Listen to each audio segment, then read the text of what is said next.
மாநில அரசு ஊழலாம், மத்திய அரசு உத்தம புத்திரர்களாம், அவன் எங்க வேணா பூந்து விசாரிப்பானா, அப்பெல்லாம் யாரும் ஒன்றும் கேட்க மாட்டாங்களா? ஆனா அவன் ஒரு திருட்டு பையன்னு பிடிச்சிட்டாக்கா ஒன்றிய அரசு திருடன்னு மாநில அரசு ஏதாவது ஒரு இடத்தில் பிடித்து அவனுடைய ஆபீஸுக்குள்ள நுழையக்கூடாது அப்படின்னு இவங்க தடுப்பாங்க. நோட்டீஸே அனுப்பப்படவில்லை, ஆனா ஜி.ஆர். சாமிநாதன் வழக்கை விசாரணைக்கு எடுக்கிறாரு. Advocate general PS. ராமன் எதிர்மனுதாரருக்கே நோட்டீஸ் போடலையே, அரசுக்கு போட்டிருக்கிறாங்க. இங்க அரசு அல்ல குற்றவாளி, டாஸ்மாக் நிறுவனம் அல்ல குற்றவாளி, டாஸ்மாகின் ஊழியர்கள் மீது இருக்குது. அந்த ஊழியர்கள், அதாவது எதிர்மனுதாரருக்கு அவங்களுக்கு நோட்டீஸ் அனுப்பப்படாமலேயே, அவர்கள் தரப்பு வக்கீல் ஆஜராகாமலேயே இந்த வழக்கை விசாரணைக்கு எடுத்துக்கொள்ளுகிறார். இல்ல இதை வாபஸ் வாங்க மாட்டோம் அப்படின்னு அரசு தரப்புல நீங்க ஒரு உத்தரவாதம் கொடுங்கன்னு கேட்கிறார். இந்த மாதிரி யாராவது ஒரு நீதிபதி கேட்க முடியுமா? ஒரு வழக்குல எஃப்ஐஆர் இருக்குதுங்க, இதை வாபஸ் வாங்க மாட்டோம்னு உத்தரவாதம் கொடுங்க அப்படின்னு ஒரு நீதிபதி கேட்கிறாருனாக்கா அவர் நீதிபதியா அண்ணாமலையான்னு தெரியல. ஒருவேளை இடி கேஸ் தோத்துட்டாலும் சிபிஐ எப்படி கொண்டு வருவது என்பதற்கு, வாசக்கதவை மூடிட்டாலும் ஜன்னல் கதவை எப்படி துறப்பது என்பதற்கு நீதிபதி ஐடியா கொடுக்கிறார். அதுக்காகவே வேலை செய்கிறார். அந்த கவலையோடைய இந்த தீர்ப்பை அணுகுகிறார் என்பதுதான் அவர் சொல்லியிருக்கிறது, நடந்திருக்கிறதுல தெளிவா தெரியுது. ஊழல் பண்ணாம இருந்தா அதை எப்படி தடுக்க முடியும்னு சொல்லுங்களேன். மகாராஷ்டிரால 30 லட்சம் வாக்கு டிஃபரன்ஸ் சொல்றாரா இல்லையா அவரு ராகுல் காந்தி? 49 லட்சம் சொல்லியிருக்காரு. சரி, இப்ப யோக்கியனா இருந்தாக்கா அதை எப்படி தடுக்கிறதுன்னு சொல்லுங்க. இல்ல அந்த முறைகேட்டை தடுக்கிறதுக்கு நம்ம என்ன செய்யணும்? தீ குளிக்கணுமா? பைத்தியகார பயல்க அயோக்கியனுங்க பேசுறதெல்லாம் ஒரு கேள்வின்னு கேக்குறீங்க. இதெல்லாம் ஒரு கேள்வியா? விவாதமா முன்வைக்கிறவங்க அயோக்கியர்கள். இதை கேட்டு மண்டையாட்டுறவனுக்கு மண்டையில எதுவும் இல்லைன்னு அர்த்தம். இப்போ பிரச்சனை என்னங்க, அவன் முறைகேடா பயன்படுத்துறான்னா அதை பத்தி தான் நீங்க பேசணும். ஒரு இன்ஸ்டிடியூஷனை முறைகேடா பயன்படுத்துறான்னாக்க அதையும் சொல்லிட்டு அப்புறம் நீங்க யோக்கியமா இருக்கணும். இல்ல, இந்த யோக்கியமா இருக்கணும்ன்ற பேச்சை பத்தி நிறைய பேசியாச்சுங்க. இன்னும் கொஞ்ச நாள்ல அவர் உயர்நீதிமன்றத்துல அம்பேத்கர் படத்தை கழட்டிட்டு மகா பெரிவா படத்தை மாட்டிடுவார். அரண்சை நேயர்களுக்கு வணக்கம். நான் மதன் நெறிவுலகன். நமது சிறப்பு விருந்தினர் துலர் மருதையன் அவர்கள். நிறைய விஷயங்கள் வாதிக்க இருக்கிறோம், அவரை வரவேற்கலாம். வணக்கம் துலர். வணக்கம். இப்போ டாஸ்மாக் வழக்கில் இடி ரெய்டுக்கு தடை விதிக்கப்பட்டிருக்குது உச்சநீதிமன்றத்தில். தொடர்ந்து தமிழ்நாட்டில் என்ன சொல்லியிருக்கிறாங்க அப்படின்னா, ஜி.ஆர். சுவாமிநாதன் அது சம்பந்தமான வழக்கு வருது. அவர் சிபிஐ விசாரணைக்கு கேட்டு ஒரு வழக்கும் வருது. இது புரிந்து கொள்ள முடியல. ஏற்கனவே உச்சநீதிமன்றத்தில் ஒரு தீர்ப்பு வந்திருக்குது. அதை மீண்டும் அதை அதில் தலையீடு செய்வது என்பது சரியா அப்படின்னு ஒரு சர்ச்சை உருவாயிருக்குது. உங்களுடைய பார்வை என்ன? இடி எல்லா எல்லைகளையும் மீறி செல்கிறது. ஒரு பெடரல் ஸ்ட்ரக்சருக்கு எதிராக இடி வேலை செய்யுது என்று கடுமையான முறையில் உச்சநீதிமன்றம் இடியை விமர்சனம் செஞ்சிருக்கு. அப்படி விமர்சனம் செய்வதற்கான காரணம் என்ன? காரணம் இந்த எஃப்ஐஆர் எல்லாம் ஒரு 47 எஃப்ஐஆர்னு சொல்றாங்க. அதில் 41 அதிமுக காலத்தில் போடப்பட்டதுன்னு சொல்றாங்க. இந்த எஃப்ஐஆர் எல்லாம் டாஸ்மாக் ஊழியர்களுக்கு எதிராக போடப்பட்ட எஃப்ஐஆர், பல்வேறு குற்றங்களுக்காக. ஆனால் இடி என்ன செய்கிறது என்று சொன்னால், டாஸ்மாக் கார்பரேட் ஆஃபீஸுக்குள்ள நுழைந்து அதனுடைய நிர்வாக அதிகாரிகள் அவங்களெல்லாம் இது பண்ணது, டாக்குமெண்ட்ஸை சோதனை போடுது, இதெல்லாம் செய்யுது. அப்போ கேஸ் இவர்களுக்கு எதிராக, நீங்க அந்த கார்பரேஷனுக்கு எதிராக பண்றீங்க, இன்வெஸ்டிகேஷனுக்குள்ள இறங்குறீங்க, நீங்க வரம்பு மீறி போறீங்க என்பதை தான் சுப்ரீம் கோர்ட் சுட்டி காட்டி இருக்குது. இப்ப இந்த கேஸினுடைய தன்மையே என்ன? இந்த கேஸ் தெளிவாக அரசியல் உள்நோக்கம் கொண்டது. இங்க வெளியே தமிழ்நாட்டில் பேசக்கூடியவர்கள், தொலைக்காட்சிகளில் யூடியூப்ல பேசுறவங்க எல்லாம் டாஸ்மாக்ல ஊழல், பயங்கரமான ஊழல் அப்படி இப்படின்னு உருட்டிட்டு இருந்தாலும், விஷயம் என்னன்னா, ஆக பெரும்பான்மையான முதல் தகவல் அறிக்கைகள் அதிமுக ஆட்சி காலத்தில் போடப்பட்டது. அப்போ அதுல யார் மேல குற்றம் சாட்டப்பட்டிருக்கோ அந்த ஊழியர்களை போய் விசாரிச்சாக்க அது வேற விஷயம். ஆனால் என்ன செய்கிறார்கள் என்றால், டாஸ்மாக் தலைமை அலுவலகத்தை ரெய்டு பண்றாங்க, அதை சோதனை போடுறாங்க, தலைமை அதிகாரியை விசாரணை கொண்டு போறாங்க. அப்போ இதெல்லாம் தான் அத்துமீறல் என்று உச்சநீதிமன்றம் கூறுது. பொதுவாக வாசகர்களுக்கு என்ன தெரியாது அப்படின்னா, போலீஸும் இடியும் ஒண்ணு அப்படின்னு நினைச்சிட்டு இருக்கிறாங்க. டிவிஎஸ்சி இருக்குது, directorate of vigilance and anti corruption, ஊழல் ஒழிப்பு தடுப்பு பிரிவு. அதுவும் இடியும் ஒன்றல்ல. இவங்களுக்கு போலீஸுக்கு இருக்கக்கூடிய அதிகாரம் என்பது இன்வெஸ்டிகேஷனுக்கான அதிகாரம், இடிக்கு இருக்கிறது என்கொயர் பண்றதுக்கான அதிகாரம். இப்போ இங்க ஒரு குற்றம், ஒரு ஊழல் குற்றச்சாட்டு எஃப்ஐஆர்ல பதிவு செய்யப்பட்டு, அதுல ஊழலால் கிடைத்த கருப்பு பணத்தை வெள்ளையாக்குகின்ற முயற்சியில் ஈடுபட்டிருக்கிறார்கள் என்பதற்கான முகாந்திரம் இருக்கும் பட்சத்தில் அந்த இடத்துக்குள்ளதான் இடி வருது. அப்ப மட்டும்தான் இடிக்கு வேலை. இடிக்கு ஊழல் நடந்திருக்கா இல்லையா என்று சோதனை போடுவது வேலை அல்ல. மணல் கொள்ளை விவகாரத்தில் இடி அதே காரியத்தை தான் செய்தது என்பதை நம்ம பார்த்தோம். உன்னுடைய வரம்பு மீறி நீங்க செயல்படுறீங்க, ஃபெடரல் ஸ்ட்ரக்சருக்கு எதிராக செயல்படுறீங்கன்னு சொல்றதனுடைய பொருள் இது. அதாவது லா அண்ட் ஆர்டர் என்பது ஸ்டேட் சப்ஜெக்ட். அந்த சப்ஜெக்டை நீங்க கையில் எடுத்துக்கிறீங்க. நீங்க ஒரு இன்வெஸ்டிகேட்டிவ் ஏஜென்சியே கிடையாது. உங்களுக்கு இல்லாத வேலையை நீங்கள் செய்கிறீர்கள் என்பதுதான் உச்சநீதிமன்றம் சொன்னது. இப்ப சொல்லிட்டு தான் அந்த உத்தரவு போட்டிருக்குது. இந்த உத்தரவு போடப்படுவதற்கு சரியாக 1 மணி நேரம் முன்னதாக சென்னை உயர்நீதிமன்றத்தில் நீதிபதி GR சாமிநாதன், லட்சுமி நாராயணன் அவங்க ஒரு உத்தரவு போடுறாங்க. அந்த வழக்கு என்ன? அந்த வழக்கு தான் நீங்க சொன்னது. அதாவது இடி விசாரணை சோதனை போட்டுக்கிட்டு இருக்குது.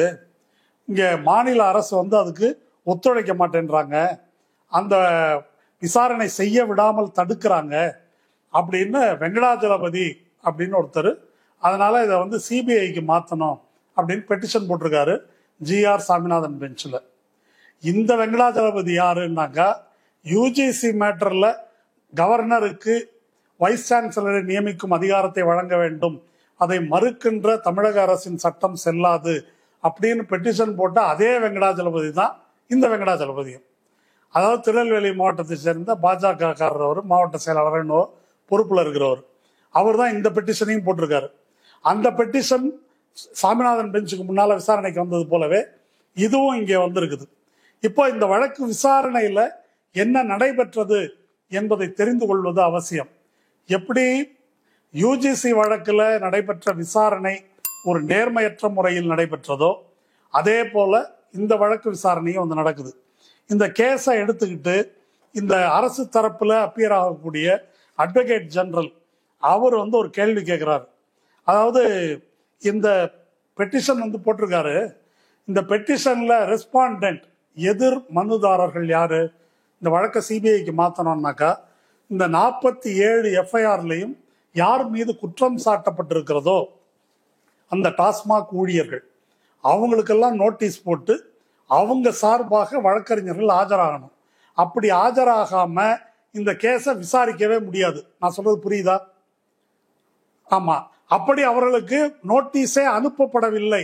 ஆனா GR சாமிநாதன் வழக்கை விசாரணைக்கு எடுக்கிறாரு. அட்வொகேட் ஜெனரல் PS ராமன் எதிர்மனுதாரருக்கே நோட்டீஸ் போடலையே, அரசுக்கு போட்டிருக்கிறாங்க. இங்க அரசு அல்ல குற்றவாளி, டாஸ்மாக் நிறுவனம் அல்ல குற்றவாளி, டாஸ்மாகின் ஊழியர்கள் மீது இருக்குது. அந்த ஊழியர்கள், அதாவது எதிர்மனுதாரருக்கு அவங்களுக்கு நோட்டீஸ் அனுப்பப்படாமலேயே, அவர்கள் தரப்பு வக்கீல் ஆஜராகாமலேயே இந்த வழக்கை விசாரணைக்கு எடுத்துக்கொள்ளுகிறார் உயர்நீதிமன்ற நீதிபதி GR சாமிநாதன். அதுக்கு அடுத்தது என்ன கேட்டிருக்கிறார் அப்படின்னு சொன்னாக்கா, இந்த மனுதாரர் இதை சிபிஐக்கு மாற்றணும்னு கேட்குறாரு. ஒரு சிபிஐக்கு ஒரு வழக்கை மாற்றணும் அப்படின்னு கேட்டாக்கா, அப்படி ஒருத்தர் கேட்குறாரு அப்படின்னு சொன்னாக்கா, அவர் இப்போ நடைபெறுகின்ற இந்த விசாரணையில் இது முறைகேடாக நடக்குது, இல்லை சரியாக நடக்கலை அப்படின்னு அதில் அவர் அதிருப்தி தெரிவித்து அதனால எங்களுக்கு மாற்றணும் அப்படின்னு அதுக்கான கிரவுண்ட்ஸை சொல்லணும். இப்போ இந்த எஃப்ஐஆரில் 41 எஃப்ஐஆர் அதிமுக ஆட்சி காலத்தை சேர்ந்தது. அதிமுக ஆட்சி காலத்தில் இதன் மேலே விசாரணையே நடக்கலை.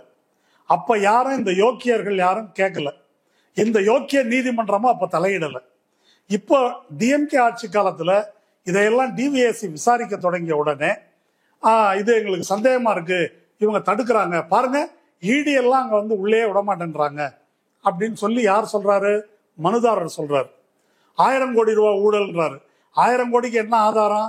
1000 கோடிக்கு ஆதாரம் அண்ணாமலை தான் இடிக்கும் ஆதாரம். இது பெட்டிஷன்ல குறிப்பிடுறாரு. இது எதுவும் நீதிபதிக்கு எந்த பிரச்சனையாவும் இல்லை. சரின்னு இதை எடுத்துக்கிட்டு அவர் அட்வொகேட் ஜெனரலை பார்த்து ஒரு கேள்வி கேட்கிறாரு. இப்போ இந்த மாதிரி எதிர்மனுதாரர்கள்லாம் நோட்டீஸ் போடணும்னு சொல்றீங்க, சரி நான் நோட்டீஸ் போடுறேன், ஆனா அதுக்கு முன்னால இந்த எஃப்ஐஆர் எல்லாம் நீங்க வாபஸ் வாங்க மாட்டீங்க அப்படின்றதுக்கு, எஃப்ஐஆர் ரத்து செய்ய மாட்டீங்க அப்படின்றதுக்கு என்ன கேரண்டின்னு கேட்கிறாரு. யாரு? நீதிபதி கேட்கிறாரு. இப்ப எனக்கு இதுல ஒரு சந்தேகம். இப்ப என்னன்னா, வாபஸ் வாங்கிட்டாங்க அப்படின்னா மேற்கொண்டு இடி தலையீடு செய்ய முடியாது அப்படி ஒரு பிரச்சனை வரும், அதனால அந்த கேஸ் இருக்கணும் அப்படின்ற ஒரு தேவையை முன்னிட்டு தானே அவங்க அந்த கேள்வி கேட்குறாங்க. இல்ல இல்ல, அதெல்லாம் இப்ப நீங்க சொல்ல வேண்டியது இல்லை, நீதிபதியே சொல்றாரு.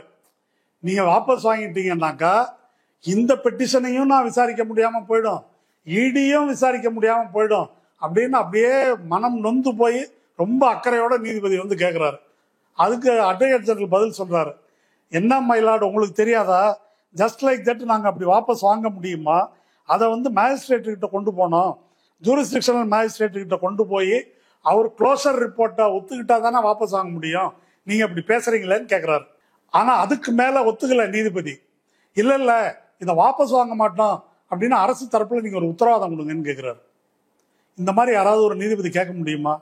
ஒரு வழக்குல எஃப்ஐஆர் இருக்குதுங்க, இதை வாபஸ் வாங்க மாட்டோம்னு உத்தரவாதம் கொடுங்க அப்படின்னு ஒரு நீதிபதி கேட்கிறாருனாக்கா அவர் நீதிபதியா அண்ணாமலையான்னு தெரியல எனக்கு. இப்ப அண்ணாமலை இடத்துல அவர் இருக்காரு, நேர அப்படியே பேசுறாரு தன்னுடைய அதிகார வரம்புக்கு மீறி.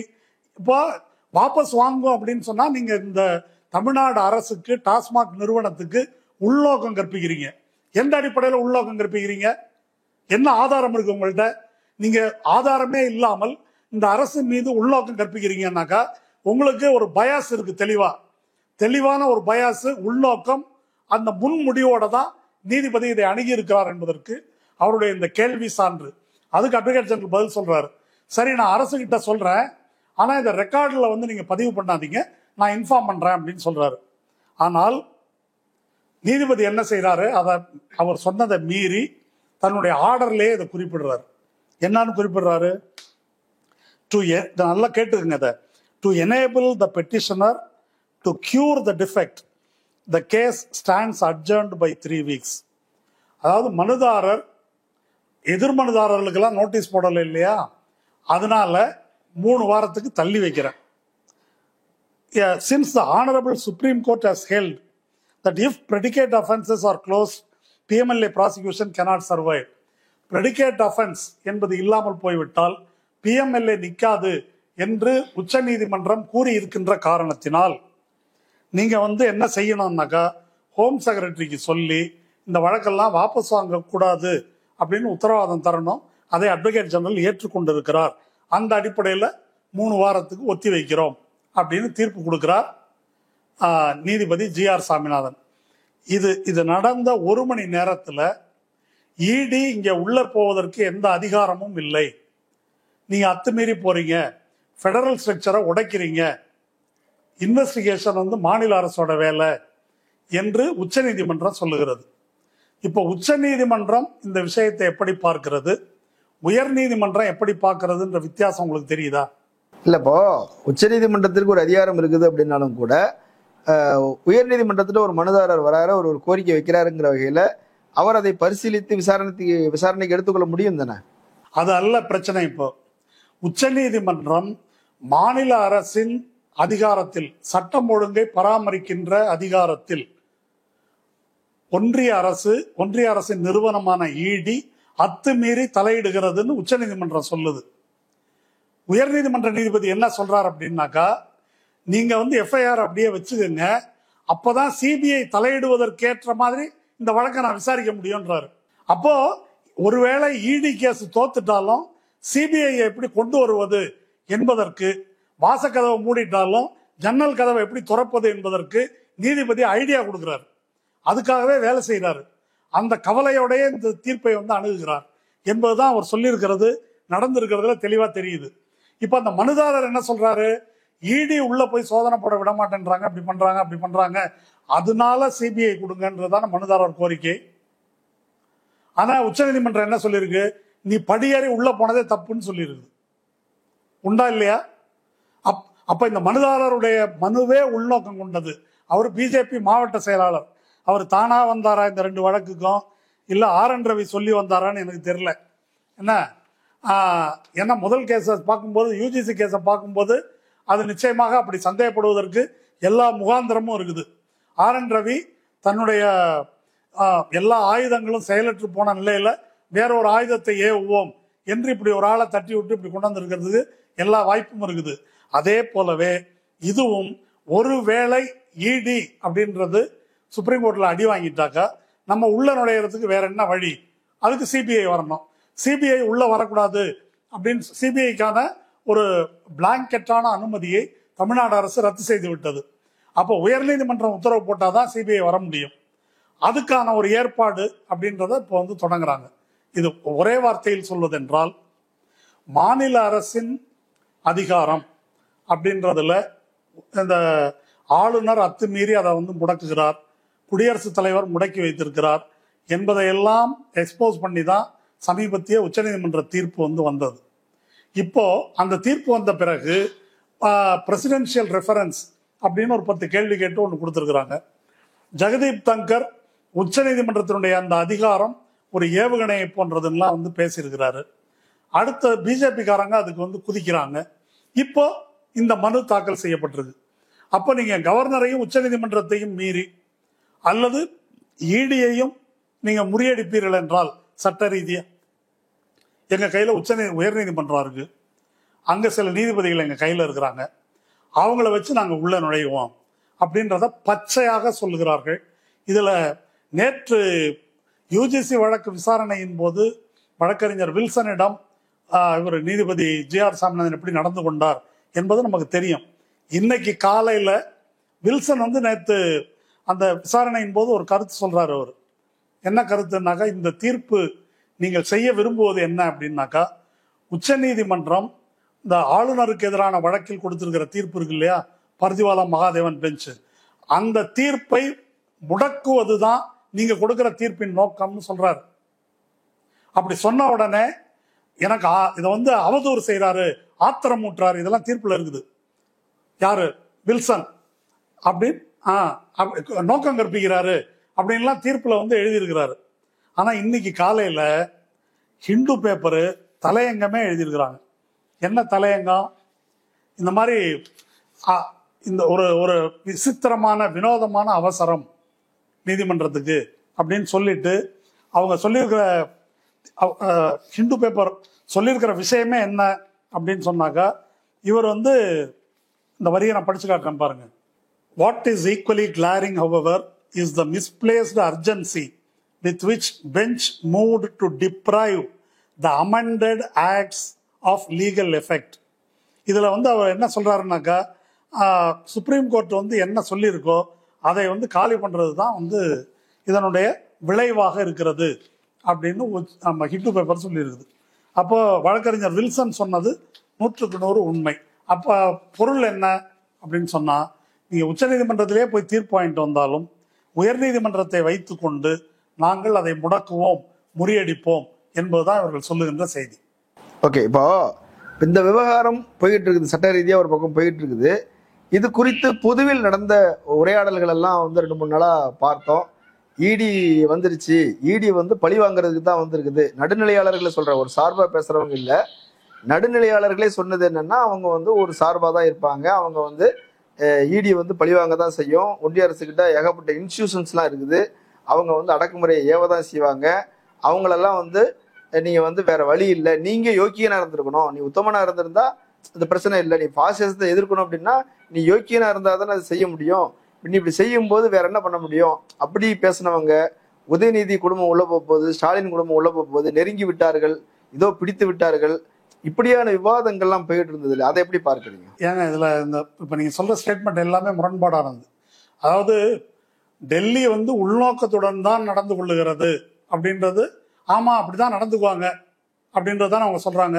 அது நார்மலைஸ்ன்றாங்க, அவங்க அப்படித்தானே பண்ணுவாங்க. கெஜ்ரிவாலை பண்ணலையா, சிபி சோரனை பண்ணலையா, ஹேமந்த் சோரனை பண்ணலையா, அது அவன் உள்நோக்கத்தோட தான் செய்வான் அப்படின்னு சொன்னாக்கா, உள்நோக்கத்தோடு ஒரு அதிகாரத்தை கேடா பயன்படுத்துறாங்கன்னாக்கா அதை எதிர்க்கணுமா ஆதரிக்கணுமான்னு சொல்லுங்க.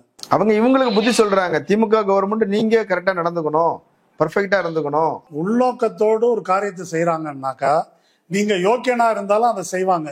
இதை வந்து 1000 முறை பேசிட்டோம். நியூஸ் கிளிக் ஆசிரியர் பிரபீர் புர்காயஸ்தா எந்த டாஸ்மாக்ல கொள்ளையடிச்சாரு அல்லது வேற எங்க அவரு கருப்பு பணத்தை வெள்ளையா மாத்தினாரு, அவர் எதுக்காக இந்த இதுல பிஎம்எல்ஏல உள்ள இருந்தாரு, சித்திக் கப்பன் எதுக்காக பிஎம்எல்ஏல உள்ள இருந்தாரு, அவர் என்ன பண்ணாரு, அவர் கேமராமேனுக்கு 5000 ரூபாய் டிரான்ஸ்பர் பண்ணாரு. அதை தவிர பிஎம்எல்ஏ கேஸுக்கு கிரவுண்டு கிடையாது. இப்படி ஒவ்வொருத்தர் மேலேயும் கேஸ் போட்டுருக்கிறாங்க. இங்க நம்ம உத்தவ் தாக்கரே கட்சியில சஞ்சய் ராவத் இருக்காரு, அவர் ஒரு 3 மாசம் உள்ள வச்சிருந்தாங்க. கேஸே இல்லைன்னு சொல்லி வெளியே அனுப்புனாங்க. எந்த கேஸும் இல்லைன்னு கோர்ட் அவரை வெளியே பெயில ரிலீஸ் பண்ணுச்சு. போடுற கேஸ்ல 2% கூட நிக்க மாட்டேங்குது அப்படின்றது டேட்டா. அப்படி இருக்கும்போது உள்நோக்கத்தோடு ஒரு காரியத்தை செய்கிறார்கள் என்று சொல்லிக்கொண்டே அதை அங்கீகரிக்கிறாங்க இவங்க.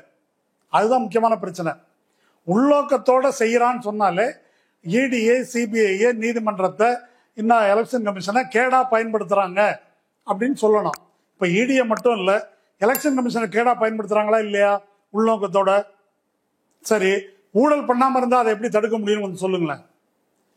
ஏங்க, இப்ப மகாராஷ்டிரால 30 லட்சம் வாக்கு டிஃபரன்ஸ் சொல்றாரா இல்லையா அவரு ராகுல் காந்தி? 49 லட்சம் சொல்லியிருக்காரு. சரி, இப்ப யோக்கியனா இருந்தாக்கா அதை எப்படி தடுக்கிறதுன்னு சொல்லுங்க. இல்ல அந்த அந்த முறைகேட்டை தடுக்கிறதுக்கு நம்ம என்ன செய்யணும்? தீ குளிக்கணுமா? பைத்தியகார பயலுங்க அயோக்கியனுங்க பேசுறதெல்லாம் ஒரு கேள்வின்னு வந்து கேக்குறீங்க. இதெல்லாம் ஒரு கேள்வியா?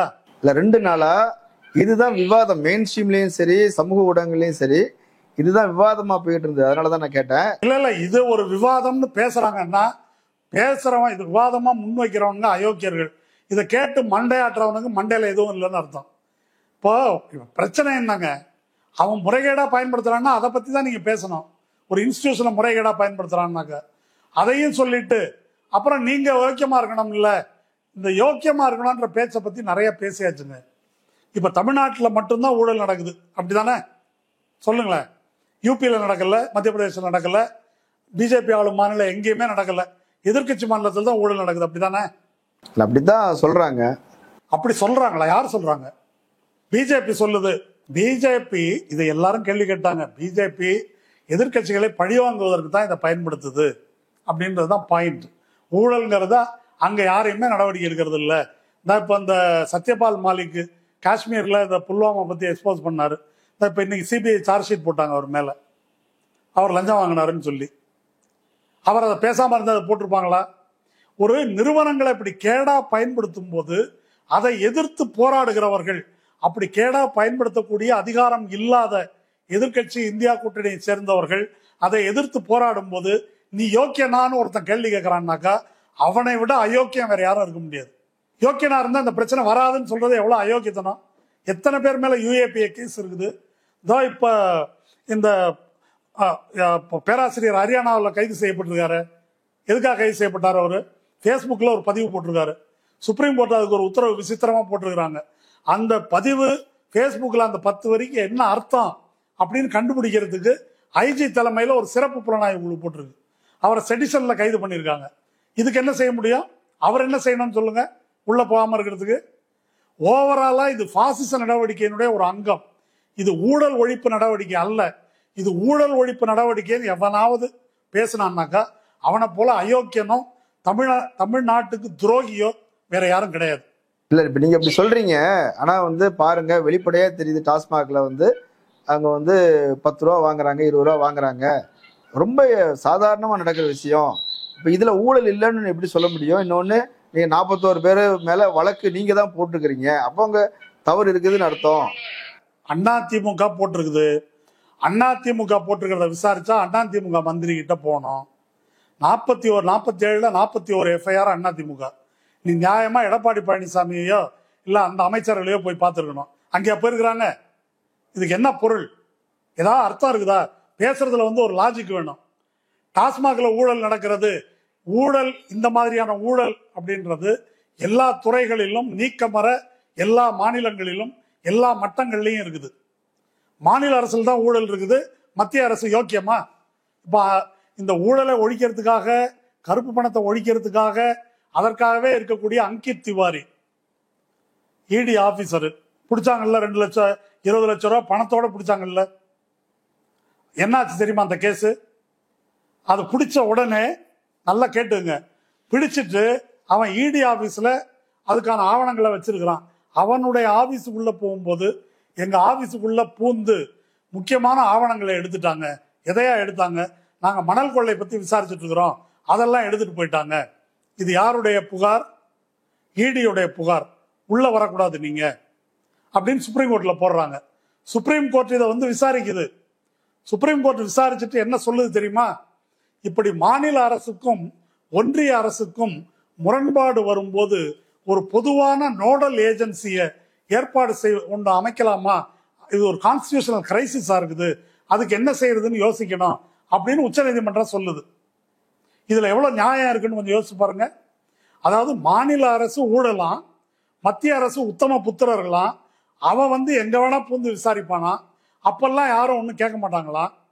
ஆனா அவன் ஒரு திருட்டு பையன்னு பிடிச்சிட்டாக்கா ஒன்றிய அரசு திருடன்னு வந்து மாநில அரசு ஏதாவது ஒரு இடத்தில் பிடித்து அவனுடைய ஆபீஸுக்குள்ள நுழைஞ்சா நுழையக்கூடாது அப்படின்னு இவங்க தடுப்பாங்க. இப்போ என்ன பினான்ஸ் மினிஸ்ட்ரியில போய் நிர்மலா சீதாராமன் ஆபீஸில் நுழைஞ்சிட்டாங்களா இப்போ இவங்க பண்ணிட்டு இருக்கிற மாதிரி? அப்போ பை டிஃபால்ட் ஒன்றிய அரசு தான் யோக்கியம், பை டிஃபால்ட் மாநில அரசுன்னா அயோக்கியம், அதுவும் எதிர்கட்சி மாநில அரசுன்னா. இந்த பிரிமைஸ்ல இருந்து இவங்க பேசுறாங்க. அப்படி பேசக்கூடியவன்ட்ட ஒண்ணுமே நம்ம பேச முடியாது. அவங்க நேர்மையற்றவர்கள், அயோக்கியர்கள். ஊழல்ல மாபெரும் ஊழல் வந்து மோடி தான். எல்லா நிறுவனங்களும் ஊழல், பலவிதமான ஊழல்கள், பலவிதமான முறைகேடுகள், எல்லாத்துக்கும் அஸ்திவாரமே வந்து மோடி அரசு தான். அவன் வந்து இங்க ஊழல் ஒழிக்கிறேன்னு சொல்றதும் நீங்க யோக்கியமா இல்லை அதனாலதான் நான் வந்து, இதெல்லாம் எப்படி இருக்குது? இந்த வாதத்துல திரும்ப திரும்ப டாஸ்மாக்ல 10 ரூபா வாங்குறான் அப்படின்னாக்கா இது மரியாதையா பதில் சொல்ல முடியாது. இதுக்கு இப்ப இந்த வழக்கு மட்டும் இல்லாம பல்வேறு விஷயங்கள்ல வந்து தொடர்ந்து பார்க்கும்போது நீதியரசர் ஜி.ஆர். சுவாமிநாதன் வந்து ஒரு சர்ச்சைக்குரிய இடத்துல இருந்துகிட்டு இருக்கிறாரு என்பது போல விமர்சனங்கள் வருது. ஒரு நீதிபதியை உள்நோக்கம் கற்பிக்க கூடாது, அவருடைய தீர்ப்புக்கு உள்நோக்கம் கற்பிக்க கூடாது என்றாலும் கூட இந்த சர்ச்சைகள் வந்து வந்துகிட்டே இருக்கிறத அதை எப்படி அவங்க அந்த நீதித்துறையில உள்ளவங்க மற்றவங்க எப்படி பார்க்கறாங்க, வழக்கறிஞர்கள் எப்படி பார்க்கறாங்க, இந்த மாதிரி சமூகத்தில இருந்தும் பெருசா விமர்சனங்கள் வருவதாக தெரியல. உங்களுடைய பார்வை என்ன? இப்போ ஜி.ஆர். சாமிநாதனுக்கு வந்து சர்ச்சை என்பது புதிதல்ல. அவர் வந்து மாரிதாஸுக்கு சிறந்த இவர்னு சொல்லி சர்டிபிகேட் கொடுத்தவர். என்ன, இந்த ராணுவ ஜெனரல் விபத்தில் இறந்த போது அதில் சதின்னு வந்து இவர் எழுதினார். சதின்னு எழுதியிருந்தாக்கா மிச்சம் வேற யாரும் சொல்லியிருந்தாக்கா தூக்கி உள்ள வச்சிருப்பாங்க, வேற எங்கேயும் நடந்திருந்தாக்கா. அவர் எழுதினதுக்கு அவர் ரொம்ப ஒரு சமூகத்துல மேல உள்ள அக்கறையின் காரணமா அப்படி எழுதினாரு, இப்படி ஒரு வியாக்கியானத்தை வழங்கியவர் வந்து இவர் தான். அதுக்கு பிறகு இப்போ இதுக்கு நேர ஒப்பிடத்தக்க சில வழக்குகள் இருக்குது. இப்ப நம்ம பேசும்போது என்ன பேசணும், இந்த டாஸ்மாக சிபிஐக்கு மாத்தணும் இந்த வழக்குல எதிர்மனுதாரருக்கு நோட்டீஸ் அனுப்பலன்னு தானே பேசணும். இது ஜி.ஆர். சாமிநாதன் செய்யறது முதல் முறை அல்ல. சவுக்கு குண்டா சாக்கில் உள்ள போனார் இல்லையா, அப்போ அரசுக்கு எதிர்மனுதாரர் அரசு தானே அதுல ரெஸ்பாண்டன்ட், அரசுக்கே சொல்லாம ஒருதலை பட்சமா நான் ரிலீஸ் பண்றேன்னாரு. அந்த இன்னொரு நீதிபதி இது சரியில்லை, நோட்டீஸ் போடணும் அப்படின்னு சொன்னார். இப்படி 2 கருத்து வந்ததுனால மூணாவதா நீதிபதி ஜெயச்சந்திரன் போச்சு. நீதிபதி ஜெயச்சந்திரன் இதை பத்தி ஜி.ஆர். சாமிநாதன் பயாஸ்டா இருக்காரு, அவருக்கு உள்நோக்கம் இருக்குது அப்படின்னு தன்னுடைய தீர்ப்பிலேயே குறிப்பிட்டிருக்காரு. இது வந்து சவுக்கு கேஸில் நடந்தது. அதுக்கு அடுத்தது இப்போ அவரு சவுக்கு சங்கர் இன்னொரு கேஸ் போட்டிருக்காரு இல்லையா, அந்த செல்வ பெருந்தகை. அந்த வழக்குல எகெயின் அந்த வழக்கு விசாரணைக்கு எடுத்து விசாரிக்கும் போது அங்க வந்து செல்வ பெருந்தகை தரப்புக்கு அந்த தலித் சேம்பர் ஆஃப் காமர்ஸா அந்த அமைப்பு அவங்களுக்கு வந்து நோட்டீஸ் போடல, ரெஸ்பாண்டன்ட்டுக்கு நோட்டீஸ் போடாமையே அதை வந்து விசாரிக்கிறாங்க.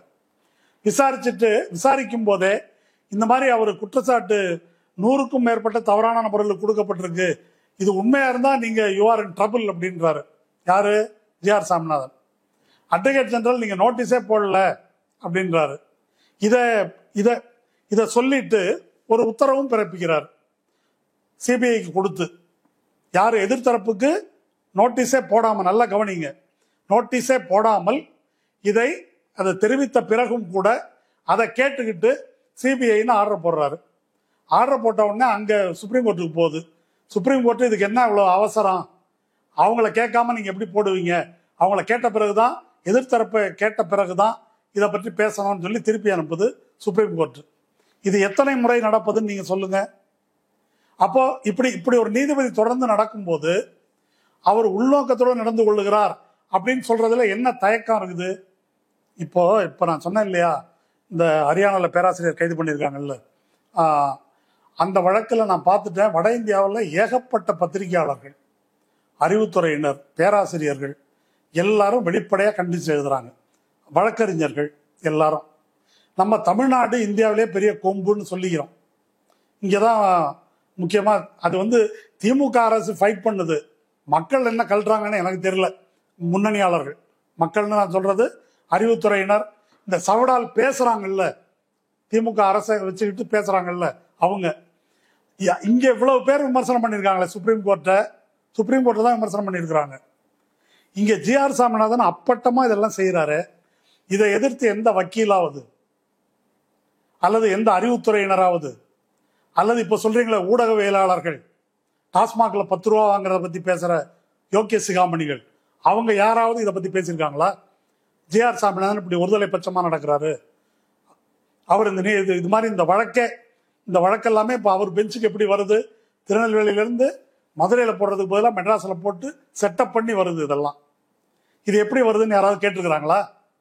இதுக்கு முன்னாலே எச்எல்ஏ கேஸ்ல தீர்ப்பு கொடுத்தாரு. எச்எல்ஏல உருளக்கூடாது அப்படின்னு மதன் பி லோக்கூர் ஏற்கனவே உச்சநீதிமன்ற தீர்ப்பு கொடுத்திருக்காரு. ஜட்ஜ் மணிக்குமார் பெஞ்ச் வந்து அதை தீர்ப்பு கொடுத்துருது கூடாதுன்னு இதே சதாசிவ பிரம்மேந்திரால் இடத்துல. ஆனா அதையெல்லாம் தாண்டி எச்எல்ஏல உருளுவது ஆர்டிகல் 25 சப்செக்ஷன் 1 படி ஒரு மத உரிமை, அது வந்து நடமாட்ட உரிமை ஆர்டிகல் 19(1)D படி அப்படின்னு சொல்லி தீர்ப்பு கொடுக்கிறாரு. அதுக்கு என்ன ஆதாரம் சொல்றாரு? மகாபாரதத்துல எச்எல்ஏல உருண்டுருக்கிறாங்க, எச்எல்ஏல உருண்டாக்க அது ஸ்பிரிச்சுவலா மோட்சம் கிடைக்கும் அப்படின்றது ஒரு நம்பிக்கை அப்படின்றாரு. இதே வாதத்தை தான் கர்நாடகாவிலிருந்து உருளு சேவைன்னு சொல்லிட்டு எச்எல்ஏல உருள்றதுக்கு மதன் பி லோக்கூர்ட்ட போட்ட போது இது 500 ஆண்டு பாரம்பரியம் எங்கள் நம்பிக்கைன்னாங்க. தீண்டாமை கூட தான் 500 ஆண்டு பாரம்பரியம், அதுக்கு இப்ப என்ன செய்யணும்ன்றன்னு அவர் கேட்டாரு.